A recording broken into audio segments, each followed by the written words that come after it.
പിതാവിൻ്റെയും പുത്രൻ്റെയും പരിശുദ്ധാത്മാവിൻ്റെയും നാമത്തിൽ ആമേൻ. എൻ്റെ പ്രിയപ്പെട്ടവരെ, നിങ്ങൾക്ക് എൻ്റെ സ്നേഹവന്ദനം. ഇന്ന് സെപ്റ്റംബർ 10 ബുധനാഴ്ച.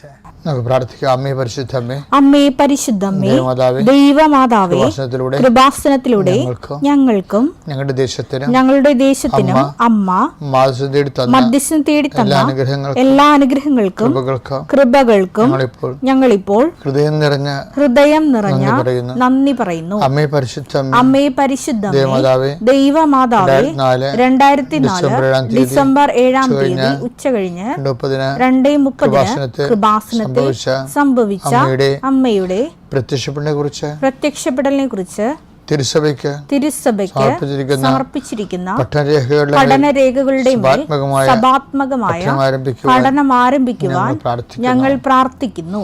അമ്മേ പരിശുദ്ധമ്മേ, ഭൂസ്വർലോകങ്ങളുടെ രാജ്ഞിയായ അങ്ങേയ്ക്ക് ഭൗമസംരക്ഷണത്തിനായി പ്രപഞ്ചപ്രകൃതിയെ തന്നെ തിരുസഭ പ്രതിഷ്ഠിക്കുവാൻ ഈ പ്രത്യക്ഷീകരണം വഴി ഇടയാക്കണമേ. പരിശുദ്ധമ്മേ, ജപമാല മാതാവേ, സകല കൃപാസനം പ്രാർത്ഥനകളോടും ചേർത്ത് ഞങ്ങളിപ്പോൾ പ്രാർത്ഥിക്കുന്ന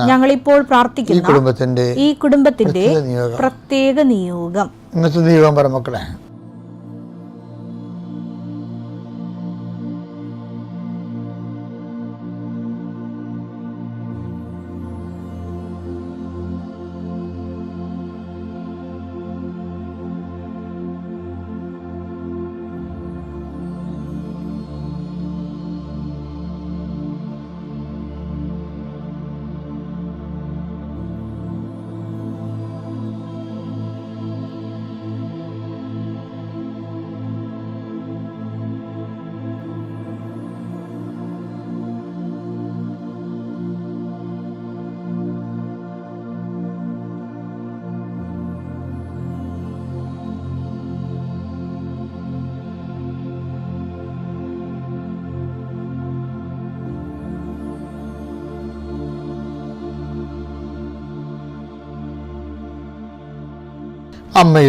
അമ്മയുടെ പ്രത്യക്ഷീകരണത്തിന്റെ ഈ അനുഗ്രഹവേളയിൽ ഞങ്ങൾക്ക് സാധിച്ചു തരുവാൻ കനിയണമേ. ആമേൻ. വിശ്വാസ പ്രമാണം.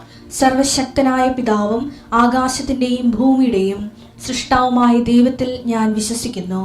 അവിടുത്തെ ഏകപുത്രനും ഞങ്ങളുടെ കർത്താവുമായ ഈശോമിശിഹായിലും ഞാൻ വിശ്വസിക്കുന്നു.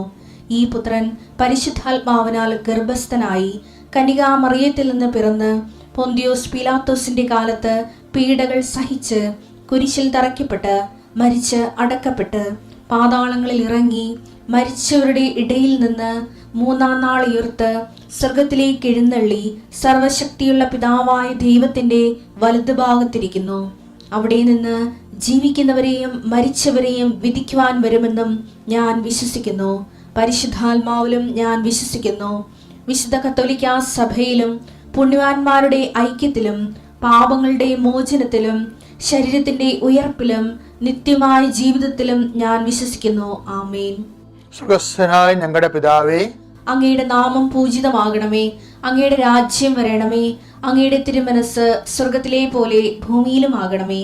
അന്നു വേണ്ടുന്ന ആഹാരം ഇന്ന് ഞങ്ങൾക്ക് തരണമേ. ഞങ്ങളോട് തെറ്റ് ചെയ്യുന്നവരോട് ഞങ്ങൾ ക്ഷമിക്കുന്നത് പോലെ ഞങ്ങളുടെ തെറ്റുകൾ ഞങ്ങളോടും ക്ഷമിക്കണമേ. ഞങ്ങളെ പ്രലോഭനത്തിൽ ഉൾപ്പെടുത്തരുതേ, തിന്മയിൽ ഞങ്ങൾ രക്ഷിക്കണമേ. ആമേൻ. നന്മ നിറഞ്ഞ മറിയമേ, സ്വസ്തി.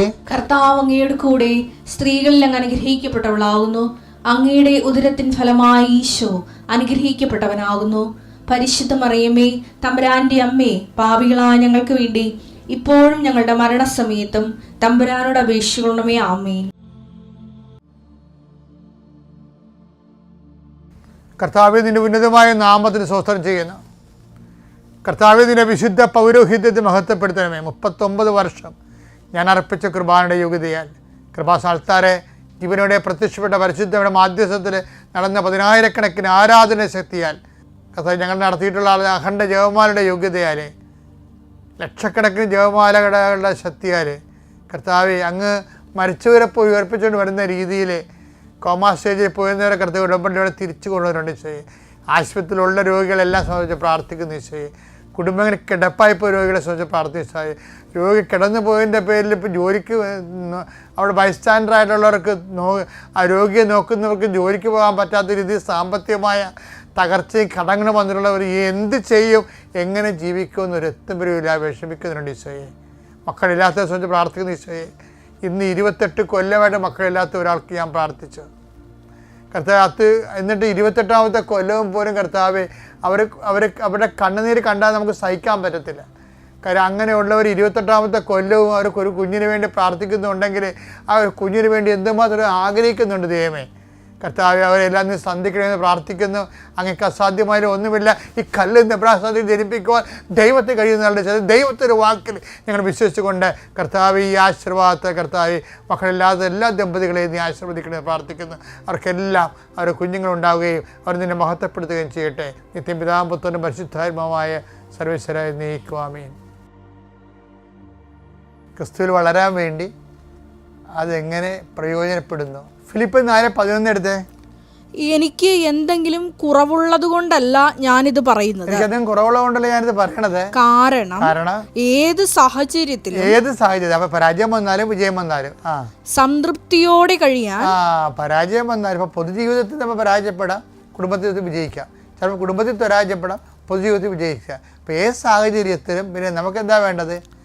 സംതൃപ്തിയോടെ കഴിയാൻ ഞാൻ പഠിച്ചിട്ടുണ്ട്. അഥവാ ദൈവം എന്നെ പഠിപ്പിച്ചിരുന്നേ പറയണതേ.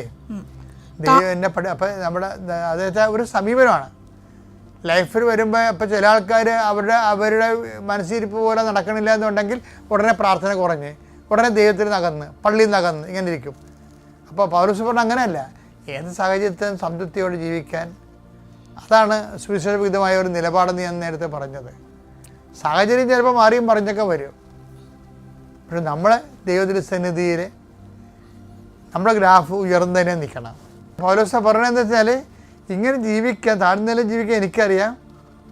അതുപോലെ എനിക്ക് നല്ല പരിശീലനം ലഭിച്ചിട്ടുണ്ട്.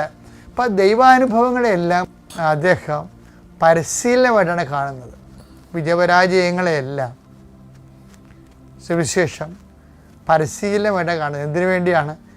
ഏത് സാഹചര്യത്തിലും ആ പരിശീലനം ലഭിച്ചതിന് മാത്രമേ അവൻ കമാൻഡറായിരിക്കും, അവൻ സംതൃപ്തനായിരിക്കും. ഇപ്പം ചൈനക്കാർ പറയുവേ ഒരു പഴമൊഴി, ഈ ഒരു പന്നിക്കുഞ്ഞിനും ആവശ്യത്തിലേറെ ഭക്ഷണം കൊടുക്കുക, ഒരു മനുഷ്യക്കുഞ്ഞിനും ആവശ്യത്തിലേറെ ഭക്ഷണം കൊടുക്കുക. അവസാനം സംഭവിക്കും? അവസാനം നിനക്ക് വെട്ടാൻ പറ്റിയ ഒരു നല്ല പന്നിയെ കിട്ടും. അതുപോലെ തന്നെ നശിപ്പിൻ്റെ സന്ധതയായിട്ടുള്ള ഒരു മനുഷ്യനെയും കിട്ടും. അപ്പം അതായത് ഓരോ രീതികളിൽ നമ്മൾ ആഗ്രഹിക്കുന്നതൊക്കെ കിട്ടി അതനുസരിച്ച് നമ്മൾ വളർന്നു വരുമ്പോൾ സ്വാഭാവികമായിട്ടും ജീവിതം നമ്മളെ കീഴടക്കി കളയും. അതുകൊണ്ടാണ് പല ആൾക്കാർക്കും പൊരുത്തപ്പെടാൻ പറ്റണില്ല, സാഹചര്യങ്ങളൊക്കെ പൊരുത്തപ്പെടാൻ പറ്റണില്ലല്ലോ. എനിക്ക് ചില സമയത്ത് തോന്നിയിട്ട്, ഇൻക്ലൂഡിങ് മൈസെൽഫ്, എല്ലാവർക്കും ഒരു പട്ടാളത്തിൻ്റെ ട്രെയിനിങ് കിട്ടുന്നുണ്ട് ഇന്ത്യയിൽ മൊത്തം ആൾക്കാർക്ക്. ഇപ്പം അങ്ങനെ ആരോ പറഞ്ഞിട്ടുണ്ട്. ഇപ്പോൾ നമ്മുടെ ഇന്ത്യൻ ഭരണതലത്തിലുള്ള ആൾക്കാർ പറഞ്ഞിട്ടുണ്ട് എല്ലാവർക്കും ഒരു പട്ടാളത്തിൻ്റെ ട്രെയിനിങ് കിട്ടണമെന്ന്. നമ്മുടെ വീട്ടിലൊക്കെ ഈ ബിസ്ക്കറ്റ് പിള്ളേരുടെ അമൂൽ ട്രെയിനിങ് അല്ലേ കിട്ടണത് നമുക്ക്. അപ്പം അങ്ങനെ വരുമ്പോൾ അവരൊന്നും ഉൾക്കൊള്ളാൻ പറ്റത്തില്ല. അവർക്ക് എല്ലായിടത്തും അവർ ഡർബാറായിരിക്കണം, എല്ലാവർക്കും കിട്ടണം. ഈ വാങ്ങിക്കുന്നവൻ എപ്പോഴും വാങ്ങിച്ചുകൊണ്ടേയിരിക്കും. അപ്പോഴും അവർക്ക് ഒരിക്കലും പൊരുത്തപ്പെടാൻ പറ്റത്തില്ല സാഹചര്യത്തോട്. അപ്പോൾ അതുകൊണ്ടാണ് പൗലോസ് പറയുന്നത്, ഏത് സാഹചര്യത്തിലും സാഹചര്യം മാറിയാലും ആധ്യാത്മികതയുടെ ഏറ്റവും വലിയ ഒരു മാനദണ്ഡം അതാണ്. ഒരാൾ ആധ്യാത്മികനാണോ അല്ലയോ എന്നറിയണത് എങ്ങനെയാണ്? സാഹചര്യം മാറിയാലും അയാൾക്ക് സംതൃപ്തി മാറുന്നില്ലേടാ. ഫിലിപ്പിയർ 4:11-12. താഴ്ന്ന നിലയിൽ ജീവിക്കാൻ എനിക്കറിയാം, സമൃദ്ധിയിൽ ജീവിക്കാനും ഏത് സാഹചര്യത്തിലും കഴിയാനും എനിക്ക് പരിശീലനം ലഭിച്ചിട്ടുണ്ട്. എനിക്ക് ദൈവം തന്നിട്ടുണ്ടെന്നാണ് പറയുന്നത് ഈ പരിശീലനം. അതെ, സുഭിക്ഷത്തിലും ദുർഭിക്ഷത്തിലും സമൃദ്ധിയിലും ദാരിദ്ര്യത്തിലും എല്ലാം. 4:11 വായിച്ചേ. എനിക്ക് എന്തെങ്കിലും കുറവുള്ളത് കൊണ്ടല്ല ഞാനിത് പറയുന്നത്. എനിക്ക് എന്തെങ്കിലും കുറവുള്ളത് കൊണ്ടല്ല ഞാനിത് പറയുന്നത്.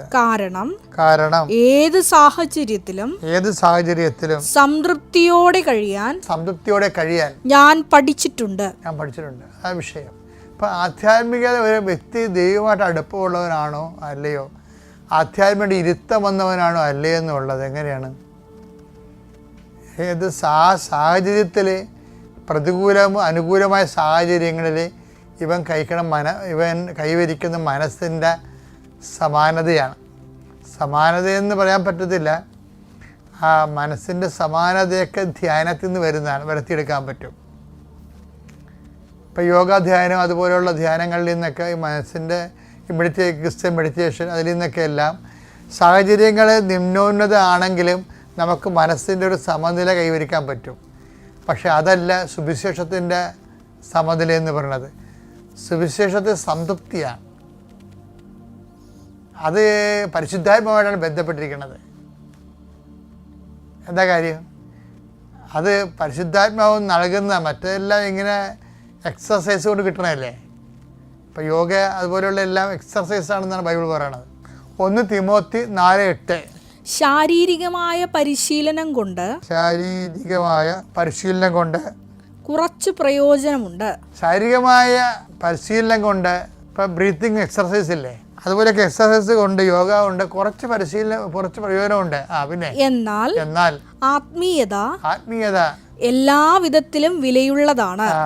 അതായത് ഈ ശരീര പരിശീലനം ഉണ്ടെന്ന് പറഞ്ഞാൽ ആത്മീയത എന്ന് പറയാൻ പറ്റത്തില്ല. ആത്മീയത എന്ന് പറഞ്ഞാൽ ആത്മാവിനാൽ നയിക്കപ്പെടുന്നതാണ് ആത്മീയത. റോമ 8:14 ദൈവാത്മാവിനാൽ നയിക്കപ്പെടുന്നവരെല്ലാം ദൈവത്തിന്റെ പുത്രന്മാരാണ്. ഇത് കണക്ട് ചെയ്യേണ്ടത് എങ്ങനെയാ വെച്ചാൽ, നമ്മൾ സുവിശേഷവിധ ആത്മീയത എന്ന് പറയണത് ഈ നമ്മൾ കൈവരിക്കുന്ന സമനില, ഏത് സാഹചര്യത്തിലും വരുന്ന മനസ്സിൻ്റെ സമനിലയല്ല ശരിക്കും. അതല്ല ആധ്യാത്മികത. ആത്മാവിനാൽ നയിക്കപ്പെടുന്നതാണ് ആത്മീയത. അത് പൗലോസ് അപ്പോസ്തലൻ പറഞ്ഞതാണ്. എന്താണ്? ഏത് സാഹചര്യത്തിലും 4:11 പറഞ്ഞില്ലേ, ഫിലിപ്പിയർ 4:11, ഏത് സാഹചര്യത്തിലും സംതൃപ്തിയോടെ ജീവിക്കാൻ എനിക്ക് നല്ല പരിശീലനം ലഭിച്ചിട്ടുണ്ട്. ഈ പരിശീലനം എന്ന് പറഞ്ഞാൽ എന്താണ് ശരിക്കും പറഞ്ഞാൽ ലഭിച്ചിരിക്കുന്നത്? അതായത് ഈശോ പറഞ്ഞില്ലേ, ഈ വെള്ളം കുടിക്കണവന് ഇനി അതൃപ്തി ഉണ്ടാകും. സംതൃപ്തിയാണല്ല വിഷയം. ഈ വെള്ളം കുടിക്കണവന് ഇനി അതൃപ്തി ഉണ്ടാകും. ഞാൻ തരുന്ന വെള്ളം കുടിക്കുന്നവന് അതൃപ്തി ഉണ്ടാകത്തില്ല, എന്നുവെച്ചാൽ സംതൃപ്തി ഉണ്ടാകുമെന്നാണ്. യോഹന്നാൻ 4:13 എടുത്തേ. യേശു പറഞ്ഞു യോഹന്നാൻ 4:13 യേശു പറഞ്ഞു, ഈ വെള്ളം കുടിക്കുന്ന ഏവനും വീണ്ടും ദാഹിക്കും. അസംതൃപ്തി ഉണ്ടാകുമെന്നാണ്, തൃപ്തി ഉണ്ടാകത്തില്ല എന്നാണ്, വീണ്ടും ദാഹിക്കുമെന്നാണ്. അപ്പോൾ പൗലോസ് അപ്പോസ്തലൻ പറയുന്നത് ഫിലിപ്പിയർ 4:11 എന്താണ്? ഏത് സാഹചര്യത്തിലും സംതൃപ്തിയോടെ ജീവിക്കാൻ എനിക്ക് നല്ല പരിശീലനം ലഭിച്ചിട്ടുണ്ടെന്ന് പറയുമ്പോൾ ആ സംതൃപ്തി എന്ന് പറയുന്നത് പരിശുദ്ധാത്മാവിലുള്ളതാണ് ശരിക്കും പറഞ്ഞാൽ. ഇപ്പം ക്രിസ്തീയ സംതൃപ്തിയുടെ അടിസ്ഥാനം എന്ന് പറയുന്നത് പരിശുദ്ധാത്മാവിൻ്റെ നിറവാണ്. അത്യപൂർവ ദൈവാനുഭവങ്ങൾ ഇനി നിങ്ങൾക്കും സ്വന്തം. ഈ യൂട്യൂബ് ചാനൽ ഇതുവരെ സബ്സ്ക്രൈബ് ചെയ്തിട്ടില്ലെങ്കിൽ ഇപ്പോൾ തന്നെ സബ്സ്ക്രൈബ് ചെയ്യുക. ഈ വീഡിയോ ഇപ്പോൾ തന്നെ നിങ്ങളുടെ സുഹൃത്തുക്കൾക്ക് ഷെയർ ചെയ്തുകൊണ്ട് കർത്താവിൻ്റെ പ്രേക്ഷിതരാകുക.